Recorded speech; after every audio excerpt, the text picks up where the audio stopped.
Hey guys, let's go ahead and get into the supplies that we're going to need for this particular project. So you will need a ruler or measuring tape. This is going to be to measure the binder. So I'm going to go ahead and get the binder, take out that paper, and then we're going to go ahead and measure this. So first we're going to measure the width. So it's about 10 inches. You don't want to go all the way to the side because you don't want your images to overlap onto the side. So leave a little room for error. And then we're going to measure the length. So it's about 11. So again, don't measure all the way from top to bottom. You want to leave a little room. Next up is we have our laminating sheets. So this is what's going to make this dry erasable. Then we have our 90-pound cardstock, some sticker paper, permanent vinyl of the color choice that you're going to use, a hole puncher, a pencil pouch, some pencils, pencil grippers, dry erase markers, and then a pencil sharpener. Guys, all those materials right there came from Dollar Tree. And then lastly, we're going to need a laminator. First thing that you're going to do is go ahead and print everything out that's going on the inside. So everything that I'm choosing is from my Learned and Binder file that's on my website. If you're interested in it, it's $20, and you can find the link in the description for this particular file. I'm not going to do as many sheets as I normally would because this is for my 2-year-old son. So I normally put about 20 to 30. I'm only going to put about 10 to 15 in his. So if your printer allows, you want to do this borderless and fill the entire paper so that way whatever you're printing can print the whole thing. Next, I'm going to upload a picture of him into Design Space. Choose complex. If you want to use a picture of a kid, you would just go to remove.bg to take the background out. And now I'm just putting in these dinosaurs. That's what he's into nowadays. So I'm just uploading them the same way I uploaded his picture. So now I'm putting his picture and the dinosaurs onto my canvas area. We're going to go to shapes and grab a square. This is where those measurements come in. Never mind what you see on the screen that I'm typing in. The actual measurements that I used were 9.995 width by 11 height. Now it's time to put the name. I start with the names first because then it tells me how big I need to do the images.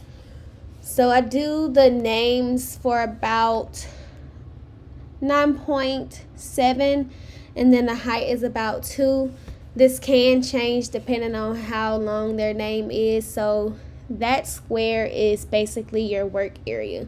So you can play around with the sizing in that square. As long as you don't go outside of the square, you're fine. So I'm going to do his vinyl a blue.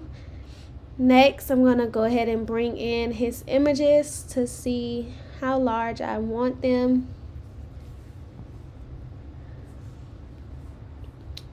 And again, this part right here is just you designing it, how you design projects. I am going to flatten these two. As you can see, I'm getting a caution sign. So that means that my image is too big to print then cut. So it tells you the size that you can do. So I'm going to do 6.75. And then I'm going to add in 2 more dinosaurs just to fill up some of that blank space. And I'm not going to flatten this because look, it's going to be too big to print and cut. And then if you do the required size, it's smushed in. So those are going to be 2 separate pieces to be cut out. Alright, so it's time to print with your sticker paper. For my settings, I always do quality as best and I always choose glossy. Now it is time to laminate. I have all of my sheets put into pouches. I have my images put into pouches. This laminator is kind of slow, but it will do for this one project. If you're doing 20 at a time, get a faster one. So I use craft board to cut out the images. And then I'm just breaking the seal to show you guys that it's still a sticker behind the laminate. Alright, so now it's time to cut my vinyl. And I am weeding this vinyl here, and then I'm going to put a transfer tape on top of it. Alright, so once you have everything laminated, you want to make sure everything that's going into the binder is on the right side, and then go ahead and hole punch. So you want to make sure that you have your image up. Once you get it ready to place everything on there, I start with the images first because I'm going to put the name on top if it overlaps a little bit. And then you go in with your squeegee to make sure it's on the binder. And when you're peeling this, peel slowly. Sometimes it will lift, but you can just press it down with your finger until it adheres well to the binder. Alright, so we are almost finished, guys. This is basically me just putting in these sheets. I'm going to put the pencil gripper onto the pencil. These are so cute, little frog. And then everything gets 2 markers, 2 pencils, and then a pencil sharpener with the pencil pouch. And so here is the finished product. Again, I only did about 10 to 15 sheets for my son. I normally would do like 20 to 30 with a whole bunch of different stuff like sight words. I included paper, or you can include notebook paper depending on the age of the child.